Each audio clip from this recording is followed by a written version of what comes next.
Browns are going to be fascinating. Look, all year, we're going to be talking about the Browns, and I think I have them actually 10th in my offseason rankings. I thought they had a pretty good offseason. They did add a lot of talent. I thought, had a pretty good draft when you factor in the trade and what they got there.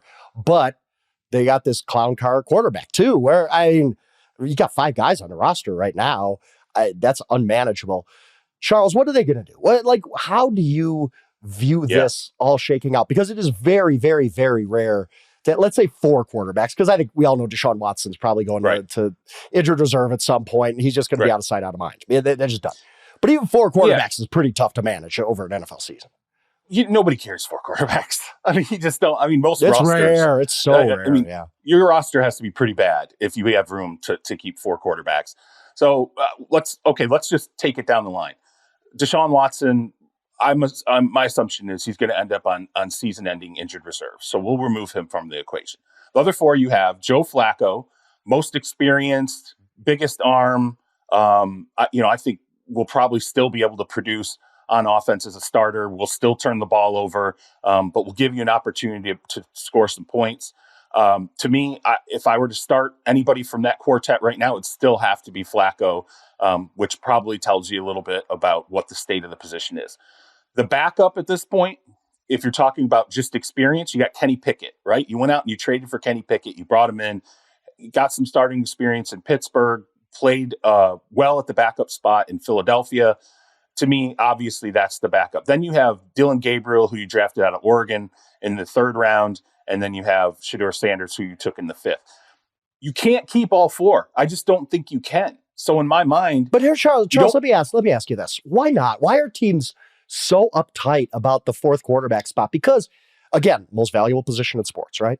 And that 53rd spot, he's going to be inactive on Sundays usually riding a shuttle between practice squad and active roster. Usually not going to affect your winning or losing bottom line. It's some quarterback who plays special teams. Why not use that spot for a 4th quarterback like Shedeur Sanders? You're sacrificing somebody on special teams. You're sacrificing an extra lineman that you don't want. I'll say this, it probably affects your offensive line because most teams now, I feel like, want to keep more linemen than any other position because they have to develop linemen, number 1, because linemen are impossible to find, number 2. Teams are always looking for somebody. Anytime a lineman gets cut from any team, every other team out there is like, okay, is this guy viable? Even if he's, our 3rd tackle, even if it's a 3rd guard for us, or he's a swing player between the 2 positions, you're going to end up sacrificing a piece that you ultimately want. And I will ask you this again, why would you want to keep 4 quarterbacks? This doesn't make sense, I think, for the Cleveland Browns, the way that it is laid out. It's an oddity that they took Shedeur Sanders in the 5th. And I know there's been discussion about this, how, well, they didn't look very excited when the pick was announced. And, Andrew Berry said maybe that, I think Kevin Stefanski said it doesn't time up well. Andrew Berry said, we were really tired at that point or whatever. But I'll say this, Andrew Berry was asked directly, did the owner make this pick? Or did the owner influence some version of, did Jimmy Haslam influence this pick? And Andrew Berry said, did Jimmy encourage this? And Andrew Berry's answer was, Jimmy lets us do our jobs. That's 5 words too many. If the answer's no, he says no. He didn't say no. He said 6 words, Jimmy lets us do our jobs. That's not yes. That's not no. It's a very easy question to answer. So I think I look at that situation and I'm like, did Andrew Berry and Kevin Stefanski kind of get put into a tough spot here just because Shedeur was still on the board at 5? There's perceived value there at 5.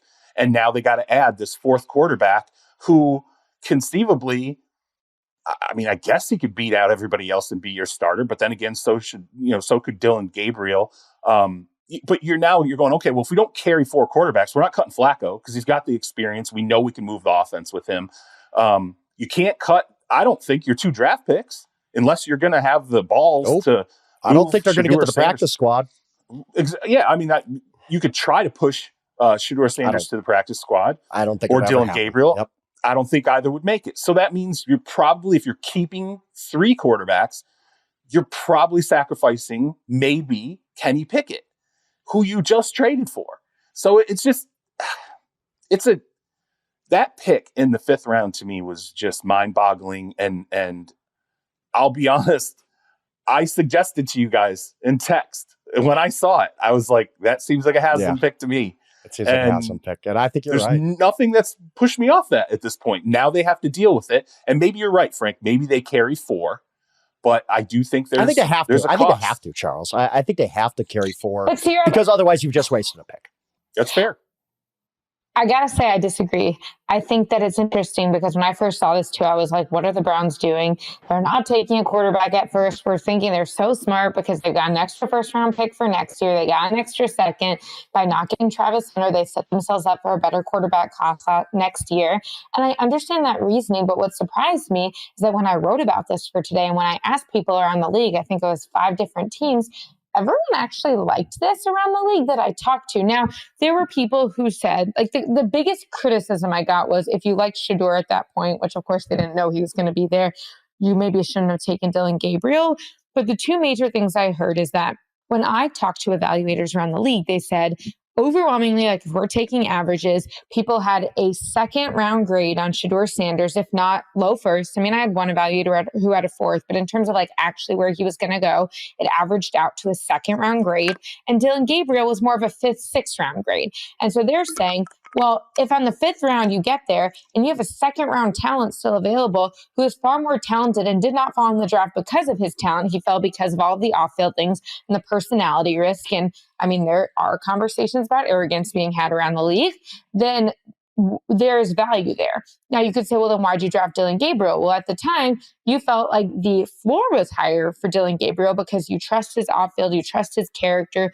You still think that he has some ability to move in the pocket. You just don't really know that, okay, if he's 5'11", how much is he going to be able to manipulate it? But by the way, the Browns have an above average offensive line.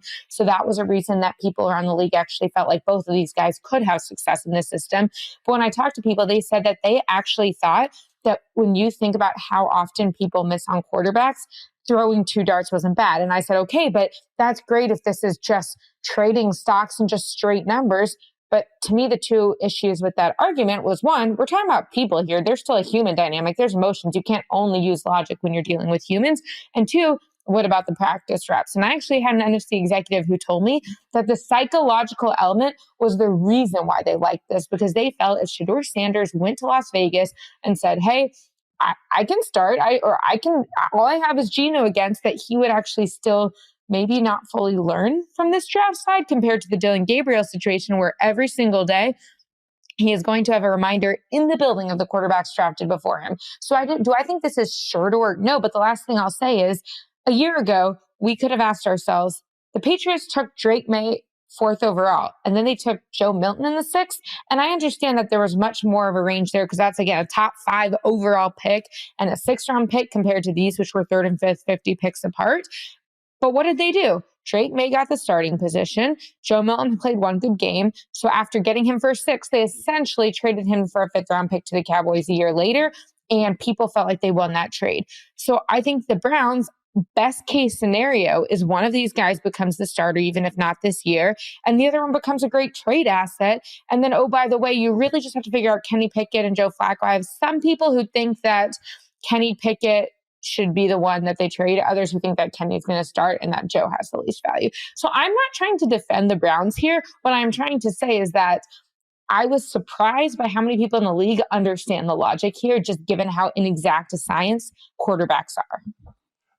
Charles is a big Joe Milton fan, by the way. Yeah. Let me push back on this. Yeah. Let me push back on this a little bit. Listen, number one, please go for it. Great. So now we're psychologically drafting guys in the 5th round, hoping that they learn their lesson, but also fully well knowing everybody that passes through the Browns right up until the season starts and after the season starts is going to be around Shedeur.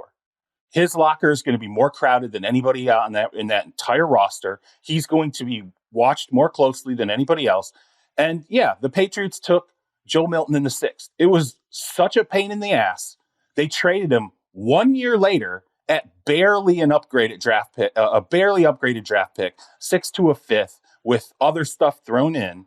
And you had an owner coming out at one point while he's firing a coach and saying, hey, we're really attractive. We might have 2 starting quarterbacks. It created problems in the franchise, and Joe Milton isn't anywhere near the spotlight of Shedeur Sanders. So you cannot convince me that Andrew Berry and Kevin Stefanski were sitting there rubbing their hands together going, oh, wait, hey, this changes everything. This changes, I mean, now we can get him in the 5th, and he'll have learned his lesson. And it's easier to cut him. No, it's not easier to cut him. If you cut him in the 5th, or you cut him in the 2nd, or you cut him in the 4th, Deion Sanders still exists. The coverage still exists. People still stare at him. So if you cut him and Dillon Gabriel doesn't play well, or Joe Flacco doesn't play well, or Kenny Pickett doesn't play well, you're screwed, because they're still looking at you going, why was this created? How did this happen? How come all these quarterbacks are bad? Why did you cut Shedeur?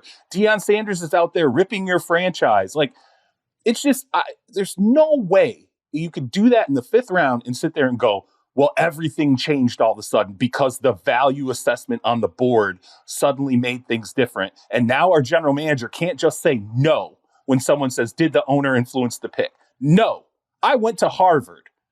I worked on Wall Street. I'm pretty smart. I can just say no. And that didn't happen. That bothers me. And it also bothers me knowing the history of this franchise. And Deshaun Watson wouldn't have a fully guaranteed contract if it wasn't for Jimmy Haslam. He totally does things that cause problems. And I'm telling you, the best case scenario here is that Shedeur makes it.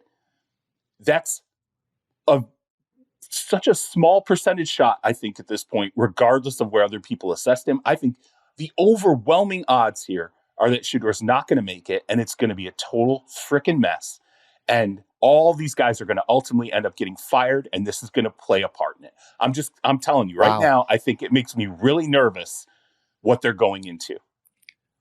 Let's, on that note, now that we fired all the Cleveland Browns because of the Shedeur Sanders pick. I'm not firing. Listen, wait, straight up. No. Frank, I'm not firing. I get what you mean. I'm just saying, because I feel like they have an owner who sets up problems inside the franchise. I personally believe, and I'm not telling you that I know this, but I personally believe, based on the reactions that were had, based on Andrew Berry not just saying no when he's asked if the owner influenced the pick, based on Jimmy Haslam's past dealings with the quarterback spot, based on them drafting Johnny Manziel the way that they did because of what happened in ownership.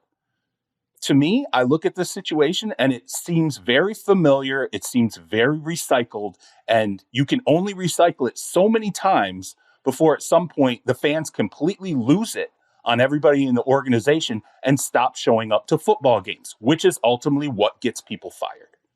Yeah, it's a mess. Here. I think the first note is, 2 notes. I think the first is that I do think you make a good point, C-Rob, that to equate Shedeur Sanders to any other historical comparison just leaves out the context of Deion and the circus that comes with the family and how the family has approached this. And so I don't think it's unfair to call it a circus, because I think they have created the circus. Maybe they might call it more of a show, but I mean, they're calling it the greatest show on earth. So I think there's that element.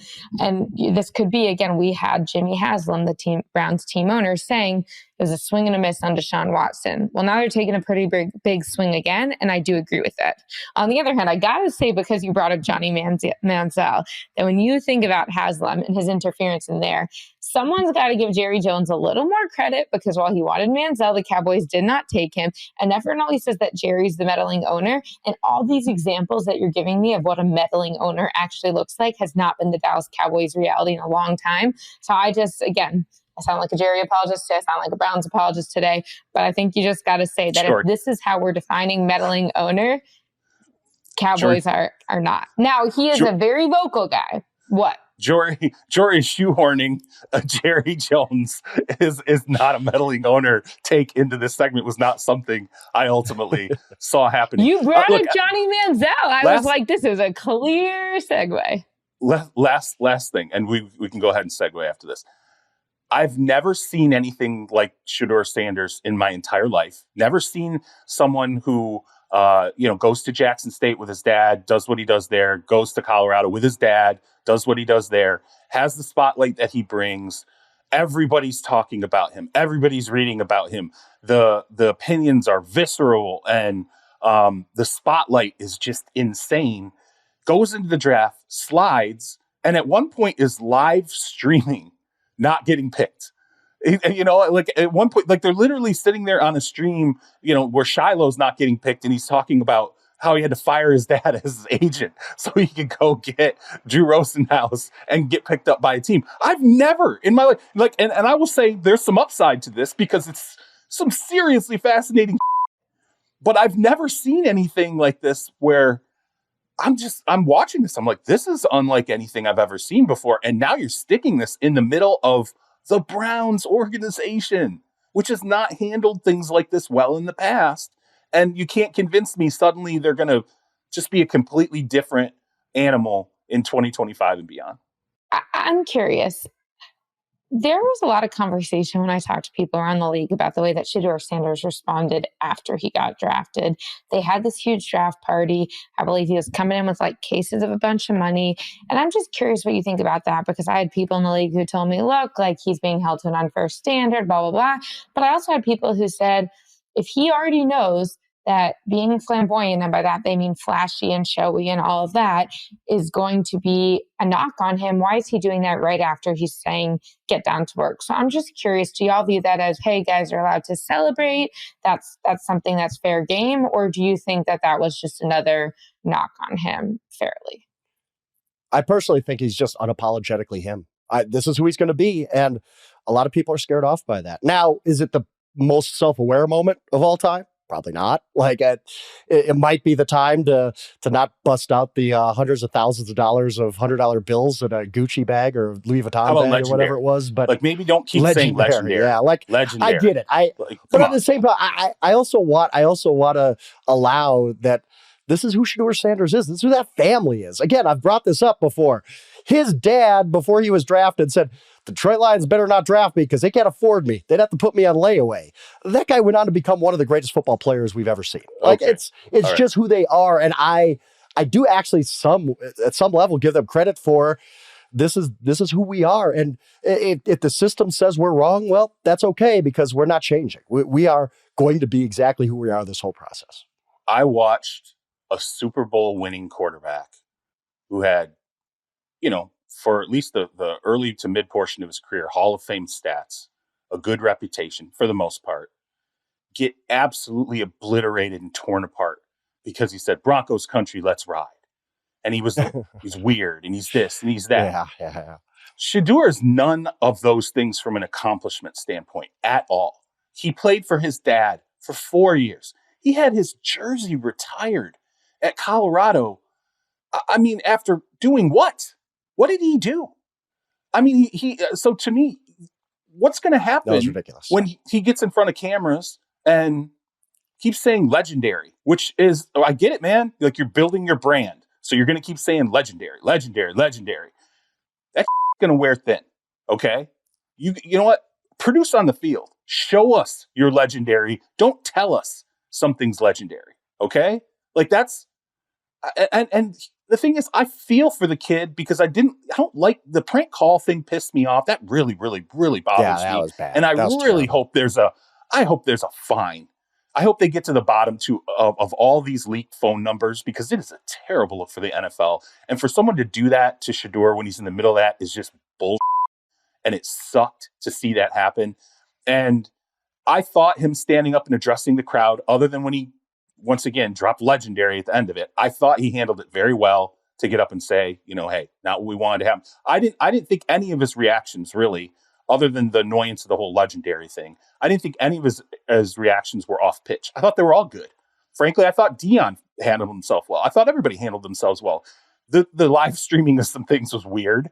The draft party, I don't care about the draft party because people enjoy it, celebrate entering the league, but also know there's a flip side of that. What if this doesn't go right? What if there's a left turn here? It could look a lot worse on the other side of this. And I thought that. I remember when the first round was winding up and the NFL's accounts were tweeting out the going through his, the whole draft party area and the hats and then like the couch where he would sit on, when he was selected and all this. And I was like, this is awesome, but man, if this goes wrong, and it could go wrong, it's gonna look really. It's gonna be a wincing moment, down the line. So, God, we're spending a lot of time talking about a fifth round pick. I was gonna say that. There are other teams we want to talk about. I need to throw it to a break. We'll come back and talk about some of those other teams that didn't draft Deion Sanders' son.